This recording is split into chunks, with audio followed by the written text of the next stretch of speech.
Assalamualaikum warahmatullahi wabarakatuh. Selamat pagi, selamat siang. Kita ketemu lagi pada pertemuan kedua pada mata kuliah elektrokimia. Ya, perkenalkan saya Satrio Kutoroksono, merupakan dosen tetap dari pada program studi teknik kimia di Institut Teknologi Indonesia. Oke, hari ini merupakan pertemuan kedua dari ilmu mata kuliah elektrokimia. Pada pertemuan ini kita membahas pada saat ini tentang Faraday Process. Nah, pada Faraday Process itu dapat terlihat bahwa dapat terbagi menjadi dua, yaitu mass transport control reaction dan juga yang B adalah yang kedua, reaction control by the rate of electron transfer. Artinya adalah massa perpindahan massa yang dikontrol oleh reaksi, dan juga yang kedua adalah reaksi yang terkontrol dengan atau oleh laju perpindahan elektron transfernya itu sendiri. Nah, yang pertama, yang massa yang berpindah terkontrol oleh reaksi ini mempunyai dua metode. Yang pertama, potensial step eksperimen, dan yang kedua adalah potensial sweep eksperimen. Ini yang membedakan adalah step dan sweep. Seperti yang kita, atau dari kata bahasanya, step itu artinya ya perpindahan step demi step, pelan-pelan perpindahannya. Kalau sweep itu ibaratnya adalah langsung perpindahannya dengan cepat. Ya, kalau dijelaskan lebih lagi, perbedaannya ya tadi, perpindahan secara cepat dan juga step by step atau pelan demi pelan. Nah, yang kedua ini reaction control by the rate of electron transfer. Ini yang mana proses reaksi yang terkontrol oleh laju elektron transfer itu sendiri. Kita masuk ke slide selanjutnya. Dalam slide ini akan dijelaskan apa saja yang termasuk dalam mass transport control reaction. Di sini terdapat ada tiga, yang pertama diffusion, convection, dan migration. Dalam diffusion, ini apa sih yang diutamakan? Kalau dilihat dari pengertiannya, ada dari buku Joseph Wang, edisi ketiga Analytical Electrochemistry tahun 2006, adalah the spontaneous movement under the influence of concentration gradient from regions of high concentration to lower one, which aim to minimizing concentration difference. Artinya adalah pergerakan spontan di bawah pengaruh gradien konsentrasi dari daerah konsentrasi tinggi ke konsentrasi yang rendah, yang mana tujuannya untuk meminimalkan perbedaan konsentrasi. Kalau melihat yang kedua, sedangkan yang kedua convection, artinya adalah transportasi atau perpindahan atau transfer ke elektroda dengan gerakan fisik yang keras atau yang kasar. Kalau di pengertian sesungguhnya adalah transport to the electrode by gross physical movement.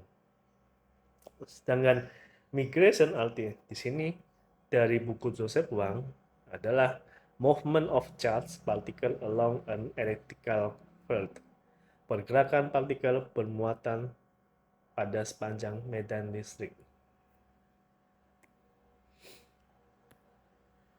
Selanjutnya, untuk poin yang bagian kedua,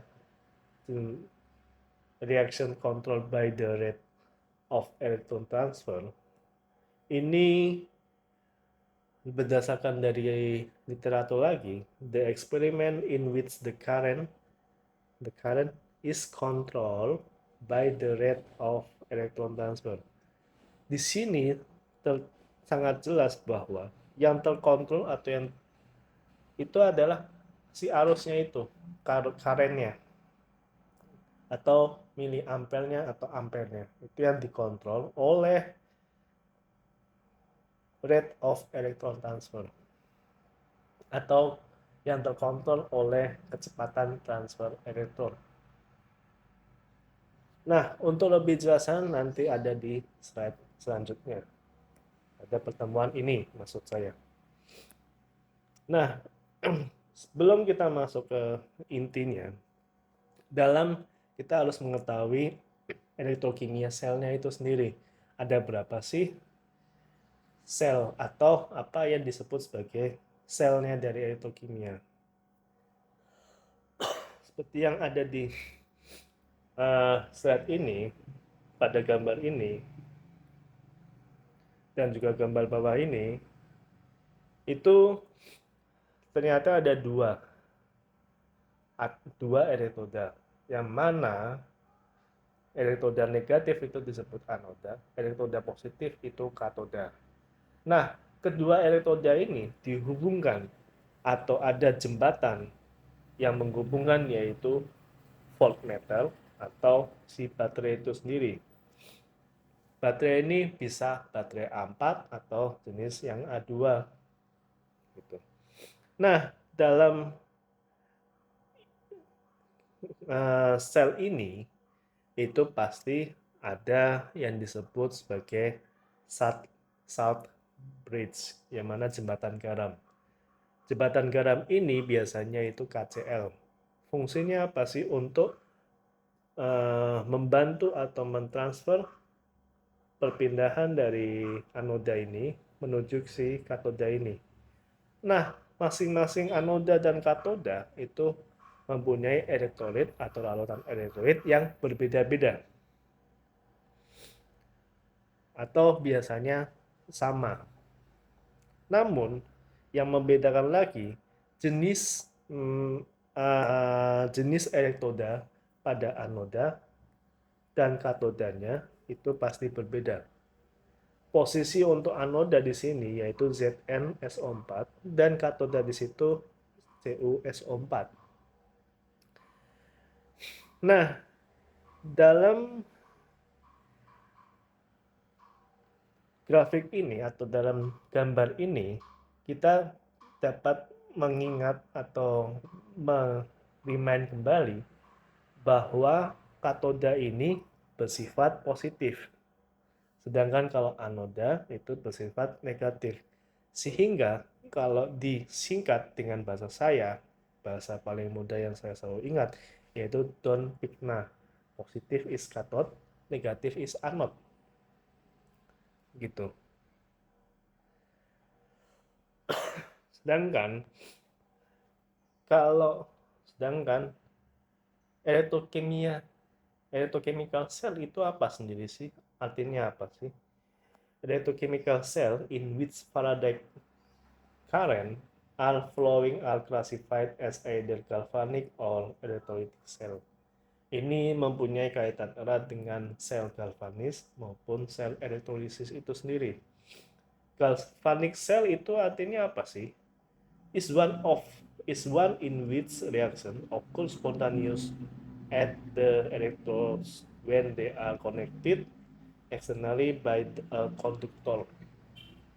Atau bahasa paling mudahnya adalah elektrokimia sel yang mana mengkonvert atau mengkonversi energi kimia secara spontan melalui reaksi redoks ke dalam atau pada energi elektrikalnya itu sendiri. Nah, ini yang patut diperhatikan. Ini mentransfernya itu secara spontaneous dengan menggunakan sistem redox, reaksi redox untuk menghasilkan energi elektrikalnya itu sendiri. Kemudian dalam electrolytic cell itu mempunyai dan pasti adanya perpindahan elektron dari anoda ke katoda itu sendiri. Jangan lupa itu yang paling penting dalam prinsip perpindahan sel galvanik maupun sel elektrokimia. Oke, selanjutnya pada saat ini itu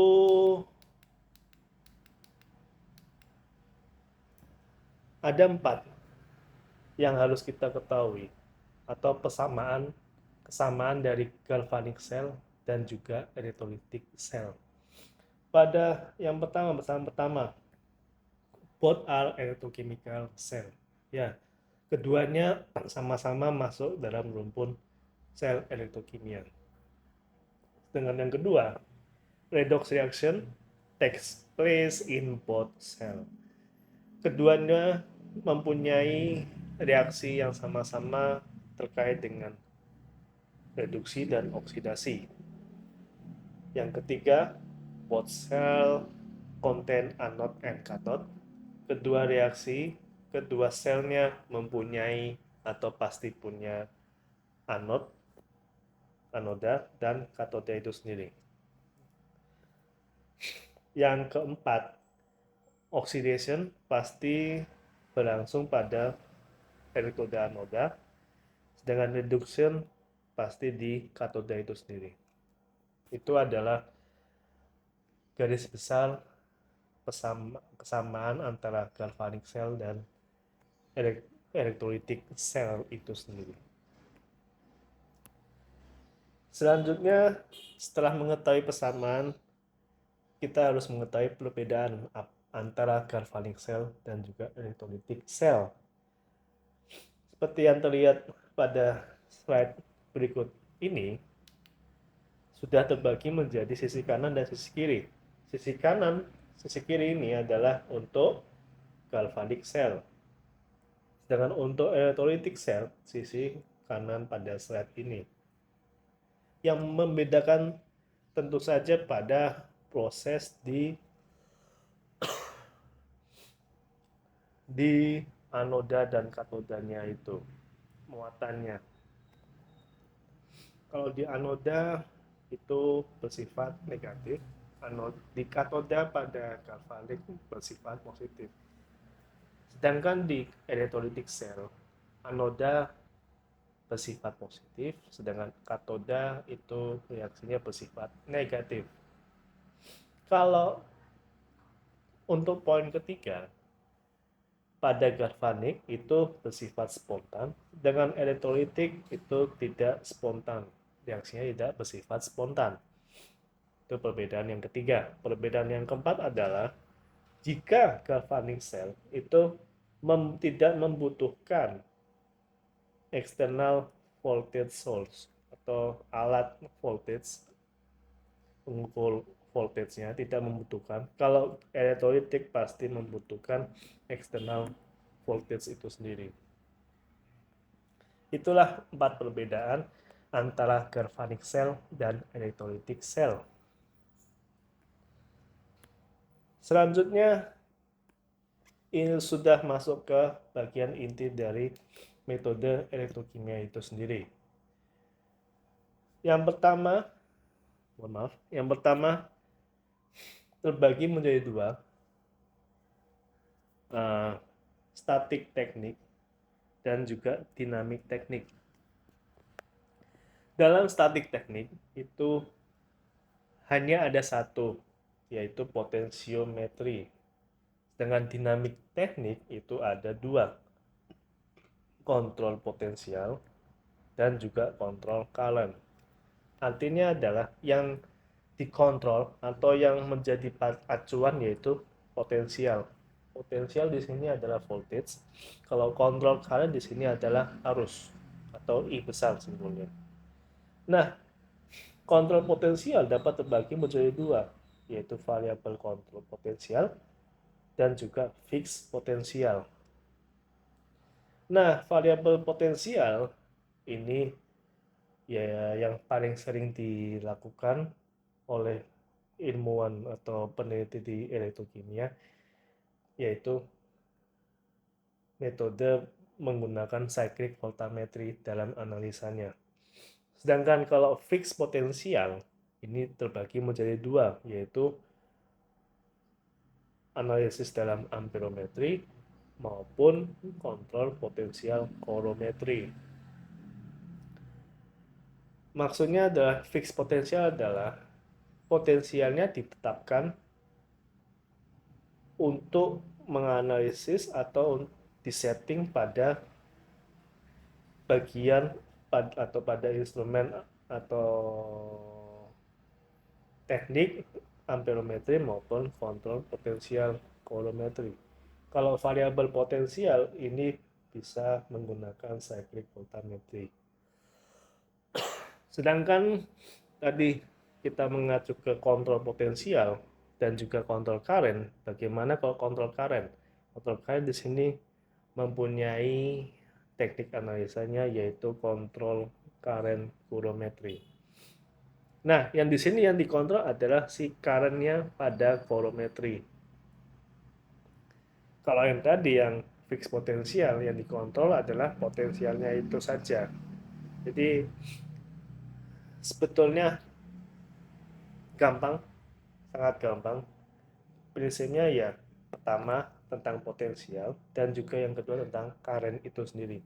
Mana yang mau dikontrol, mana yang mau disetting tergantung dari dua itu. Jika menggunakan potensial harus mengarah kemana. Kalau current berarti kalau yang dikontrol current berarti kita harus menggunakan yang mana itu aja prinsipnya. Kemudian dalam elektrokimia metode ini adalah dari buku kedua ini atau dari jurnal yang saya tulis ini mengartikan bahwa definition is a part of analytical chemistry. Ini bagian dari kimia analisis yang mana mempelajari tentang analit yang diukur pada potensial, current, dan electrical charge to determine untuk menentukan atau menghitung berapa sih konsentrasi analit atau karakteristik analit itu sendiri pada reaksi kimia yang terjadi. Kemudian, these several categories that depend on which aspect of the cell are controlled and measured. Ini semua tergantung dari aspek mana yang ada dalam sel itu. Apakah dikontrol, terkontrol atau teranalisis atau terhitung gitu. Selanjutnya, electrochemical method ini terbagi menjadi 4 lagi. Yang tadi sudah dijelaskan melalui bagian. Ini yang pertama ada potentiometri, voltammetri, amperometri, dan kolometri. Potentiometri di sini measure the potential of solution between two electrodes. Artinya adalah mengukur atau menghitung potensial itu sendiri, voltage itu sendiri yang ada pada cairan atau larutan antara kedua elektrodanya. Kalau voltammetri bagaimana? Involve a constant and or varying potential at an electrode surface and measure the resulting current with three electroda system: voltammetry, amperometri maupun colorimetry. Voltammetri dan amperometri pasti menggunakan 3 elektroda. Yang pertama elektroda working, yang kedua counter elektroda, maupun yang terakhir reference electrode. Kemudian kalau amperometri ini adalah measure the current as a function of an independent variable that is typically a time or electrode potential. Ini amperometri adalah mengukur atau arusnya ditentukan atau menggunakan arus yang sudah disetting dengan pasti.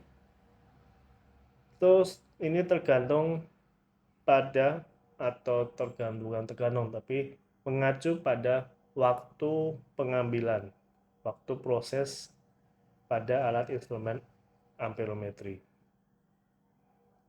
Kemudian yang terakhir colorimetry adalah mengukur atau menentukan measure the concentration, konsentrasi yang tidak diketahui analitnya, konsentrasi analit yang tidak diketahui dalam larutan dengan mengkonversi analitnya itu sendiri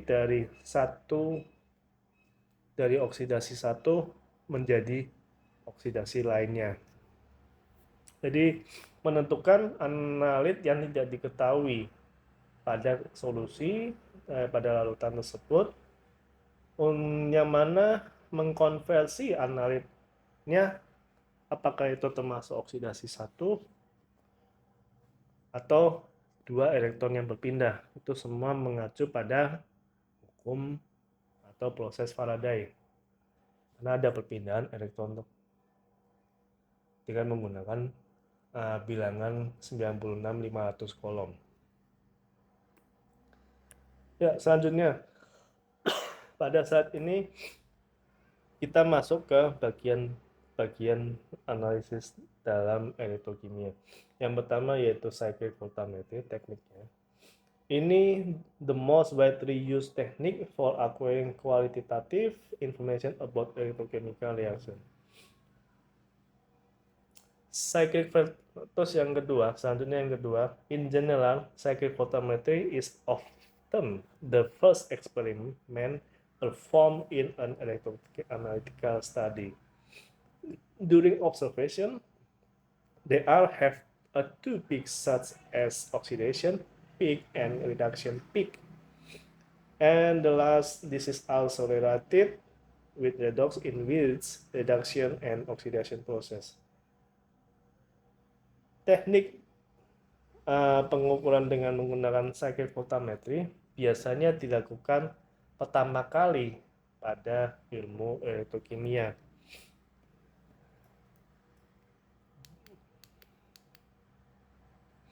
Nah, ini selanjutnya cyclic voltammetry pasti atau hukumnya wajib dilakukan oleh para peneliti atau ilmuwan untuk yang bergerak pada elektrokimia.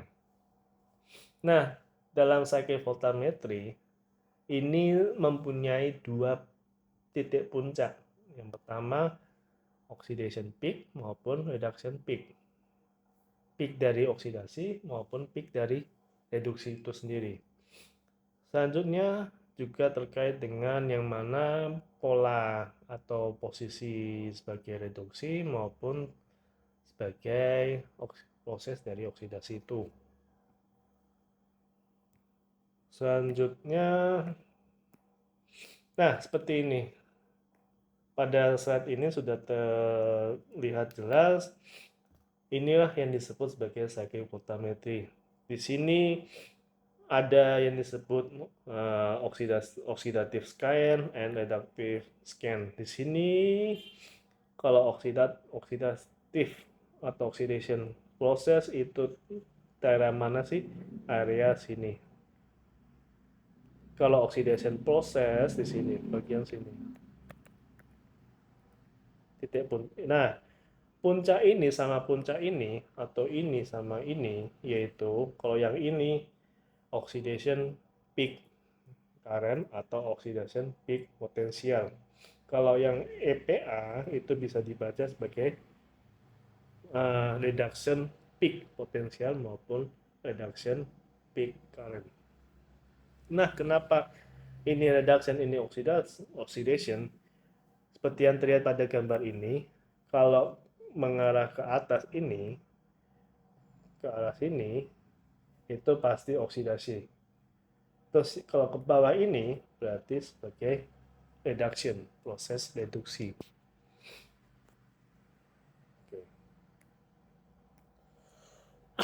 Nah, yang perlu diperhatikan lagi, untuk sumbu Y ini pasti potensial, yang mana satuannya adalah voltage, sedangkan yang sumbu Y ini adalah arus atau satuannya ampere.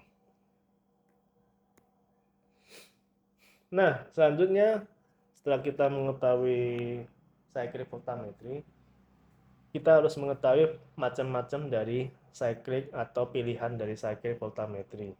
Nah, di sini banyak sekali jenis-jenis atau tipe-tipe cyclic voltammetry yang lebih spesifik.